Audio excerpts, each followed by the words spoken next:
Good morning guys, કેમ છો? હું છું આરતી. તો સ્વાગત છે તમારું આરતીના મિની વ્લોગમાં. તો આજે તો અમારી શરૂઆત થઈ ગઈ હતી આઈબ્રોથી. પછી એસા પાસે તો મોર્નિંગમાં થોડો ટાઈમ હતો તેને નેલ્સ કર્યા. નેલ્સ કરતાં કરતાં આવા નખરા કોણ કરે? લે, આ તો સૂઈ ગઈ બાપા રે. અટાણમાં સૂઈ જવાનું નેલ્સ કરતાં કરતાં. આ અમારી સીમા છે, એને બહુ સરસ નેલ કરતા આવડે છે, તો પ્લીઝ ડીએમ. મારે નીંદરનો સ્ટોક કરવો. એનો સ્ટોક ન થાય.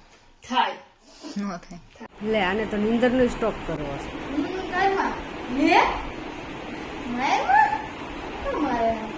એટલું તો થાય, બધું કરાવવું હોય તો પછી બધું થાય. લે આમ લેને પણ ધીમે જ છે. ક્લાયન્ટને તો કોઈ દી ના ખેંચે, અમારી ઘરની છોકરીઓને જ બધીને ખેંચે. ઠેકડા મારે હાવ. પછી મેં મસ્ત મસાજ કરાવ્યું, મસ્ત હેર વોશ કરાવ્યા અને રિલેક્સ થઈ ગઈ એકદમ. હે ભગવાન, કેટલું આ રેડ બબેડ પડ્યું, એમાંય હું આજે એકલી. મારી ઉપર તો દુઃખનો પહાડ તૂટી પડ્યો હે. આની ઉપર દુઃખનો અને કામનો પહાડ તૂટી પડ્યો છે. ચડો પહેરીને વળગી ગઈ કામ ધંધો કરવા. લે, આને તો સેલ્ફીનો ટાઈમ મળી ગયો. તો આજનો અમારો મિની વ્લોગ જોવા માટે થેન્ક યુ, બાય.